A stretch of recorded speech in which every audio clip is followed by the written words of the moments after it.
أعوذ بالله من الشيطان الرجيم. بسم الله الرحمن الرحيم. طاسين من تلك آيات الكتاب المبين. نتلو عليك من نبأ موسى وفرعون بالحق لقوم يؤمنون. إن فرعون علا في الأرض وجعل أهلها شيعا يستضعف طائفة منهم يذبح أبناءهم ويستحيي نساءهم إنه كان من المفسدين. ونريد أن نمن على الذين استضعفوا في الأرض ونجعلهم أئمة ونجعلهم الوارثين ونمكن لهم في الأرض ونري فرعون وهامان وجنودهما منهم ما كانوا يحذرون. وأوحينا إلى موسى أن أرضعيه فإذا خفت عليه فألقيه في اليم ولا تخافي ولا تحزني إنا رادوه إليك وجاعلوه من المرسلين. فالتقطه آل فرعون ليكون لهم عدوا وهزنا إن فرعون وهامان وجنودهما كانوا خاطئين. وقالت امرأة فرعون قرة عين لي ولك لا تقتلوا عسى أن ينفعنا أو نتخذه ولدا وهم لا يشعرون. وأصبح فؤاد أم موسى فارغا إن كادت لتبدي به لولا أن ربطنا على قلبها لتكون من المؤمنين. وقالت لأخته قصه فبصرت به عن جنوب وهم لا يشعرون. وحرمنا عليه المراضع من قبل فقالت هل أدلكم على أهل بيت يكفلونه لكم وهم له ناصحون. فرددناه إلى أم كي تقر عينها ولا تحزن ولتعلم أن وعد الله حق ولكن أكثرهم لا يعلمون. ولما بلغ أشده واستوى آتيناه حكما وعلما وكذلك نجزي المحسنين. ودخل المدينة على حين غفلة من أهلها فوجد فيها رجلين يقتتلان هذا من شيعته وهذا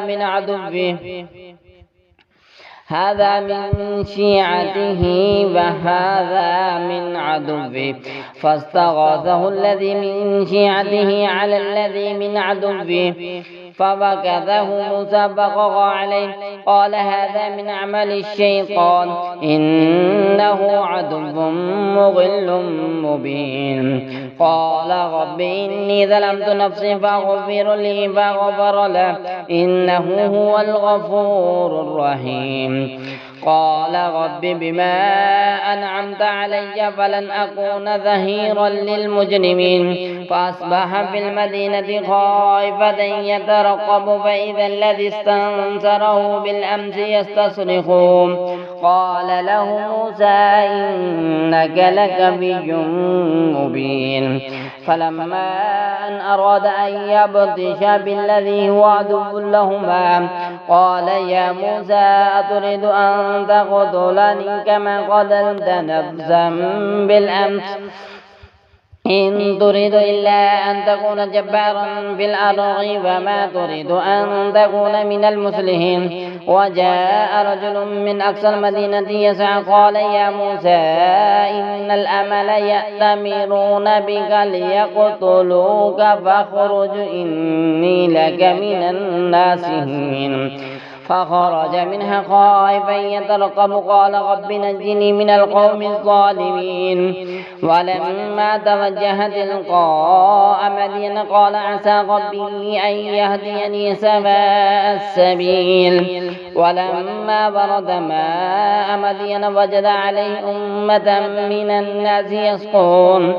ووجد من دونهم امرأتين تذودان قال ما خطبكما قالتا لا نسقي حتى يصدر الرعاء وأبونا شيخ كبير فسقى لهما ثم تولى إلى الظل فقال رب إني لما أنزلت إلي من خير فقير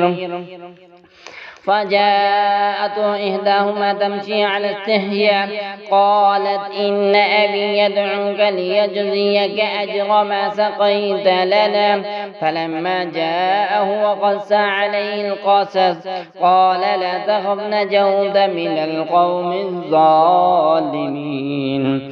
قالت إحداهما يا أبت استأجره إن خير من استأجرت القوي الأمين قال إني أريد أن أنكحك إحدى ابنتي هاتين على أن تأجرني 8 حجج فإن أتممت 10 فمن عندك وما أريد أن أشق عليك ستجدني إن شاء الله من الصالحين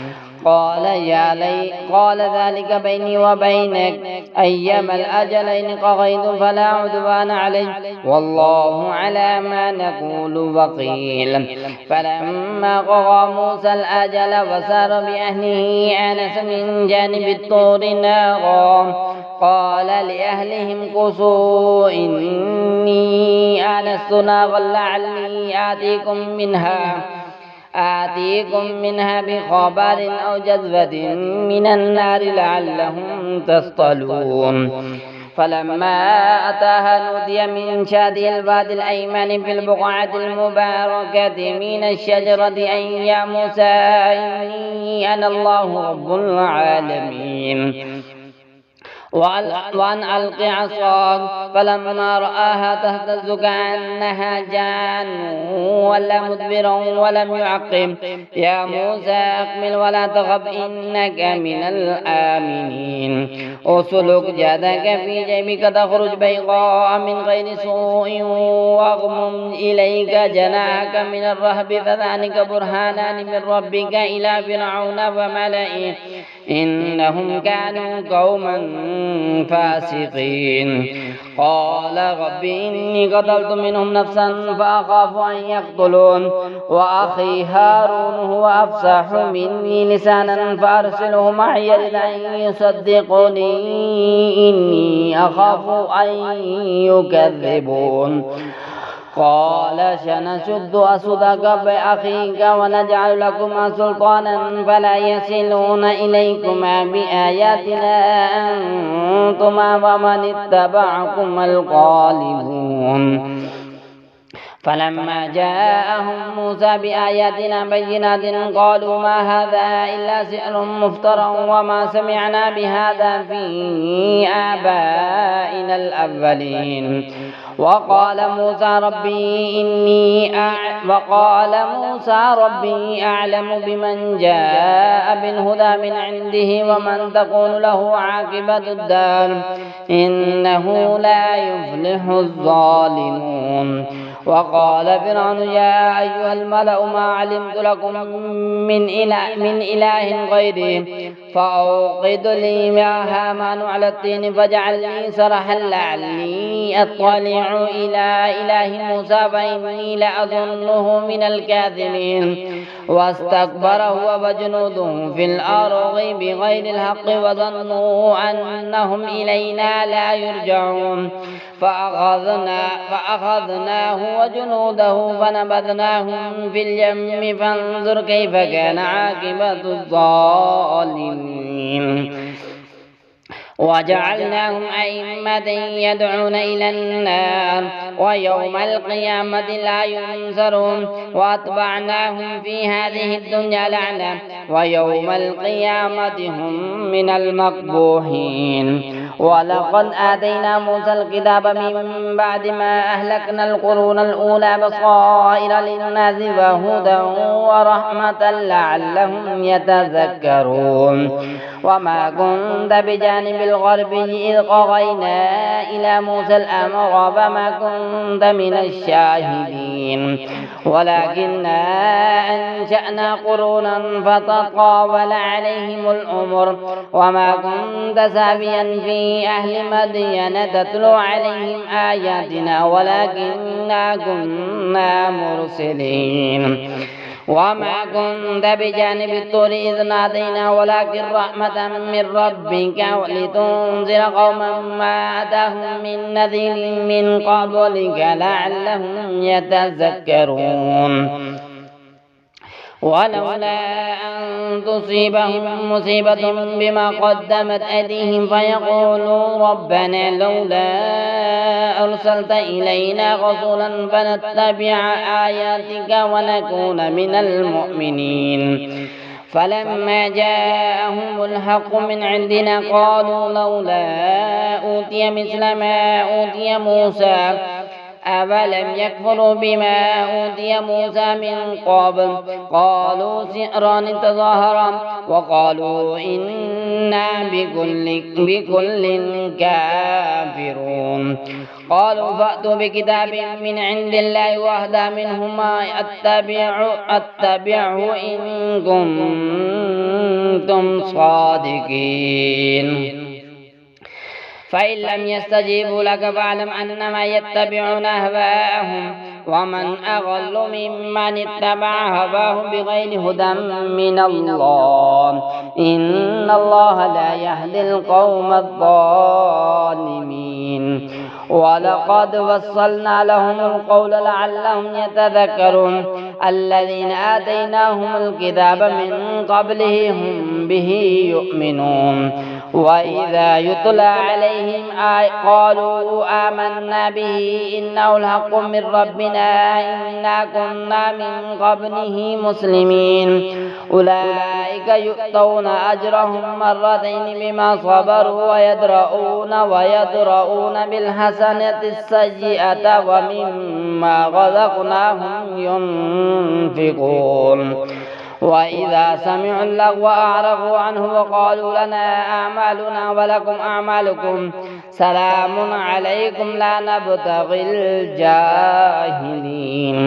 إنك لا تهدي من أحببت ولكن الله يهدي من يشاء هو أعلم بالمهتدين وقالوا إن نتبع الهدى معك نتخطف من أرضنا أولم نمكن لهم حراما آمنا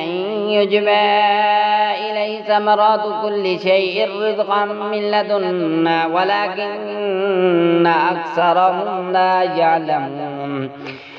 وكم أهلكنا من قرية بطرت معيشتها فتلك مساكنهم لم تسكن من بعدهم إلا قليلا وكنا نحن الوارثين وما كان ربك مهلك القرى حتى يبعث في أمها رسولا يتلو عليهم آياتنا وما كنا مهلك القرى إلا وأهلها ظالمون وما أوتيتم من شيء فمتاع الحياة الدنيا وزينتها وما عند الله خير وأبقى أفلا تعقلون أفمن وعدناه وعدا حسنا فهو لاقيه كمن متعناه متاع الحياة الدنيا ثم هو يوم القيامة من المحضرين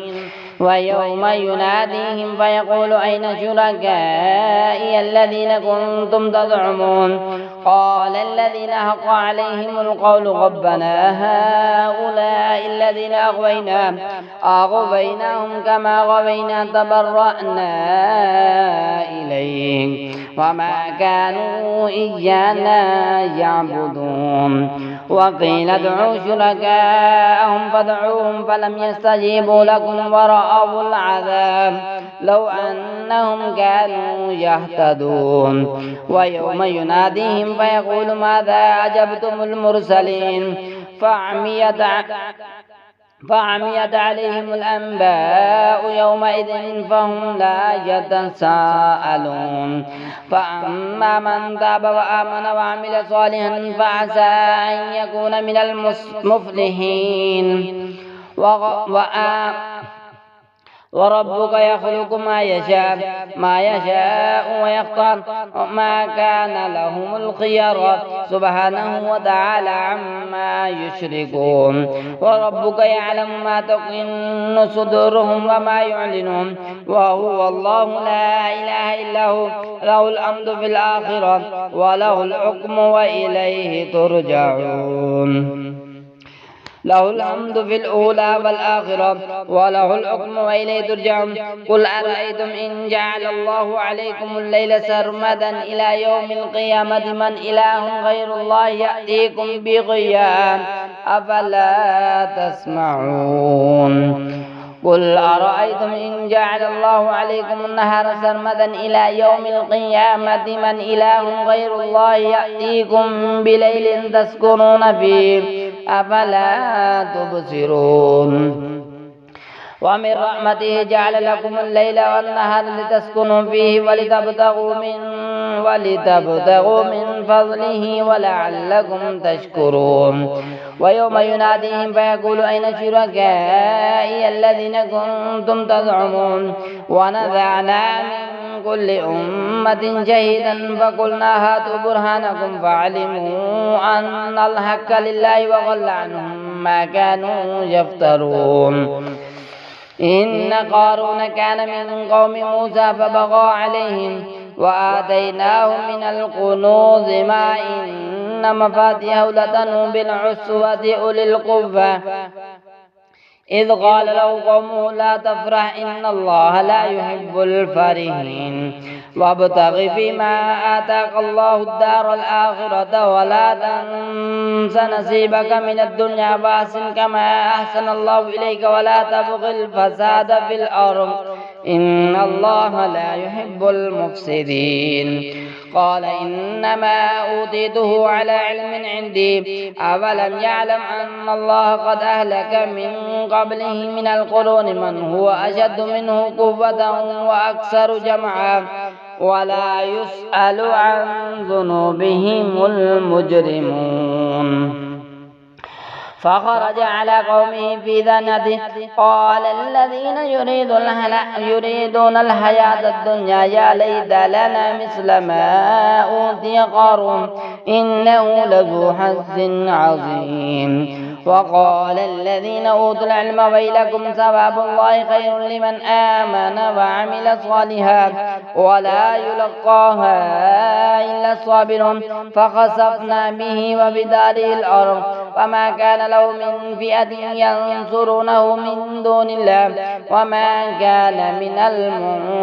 المنتصرين وأصبح الذين تمنوا مكانه بالأمس يقولون بك أن الله يبسط الرزق لمن يشاء من عباده ويقدر لولا أمن الله علينا لكسف بنا فكأنه لا يفلح الكافرون تلك الدار الآخرة نجعلها للذين لا يريدون علوا في الأرض ولا فسادا والعاقبة للمتقين من جاء بالحسنة فله خير منها ومن جاء بالسيئة فلا يجزى الذين عملوا السيئات إلا ما كانوا يعملون إن الذين فرضوا عليك القرآن لرادوك إلى معاد قل ربي أعلم من جاء بالهدى ومن هو في ضلال مبين وما كنت ترجو أن يلقى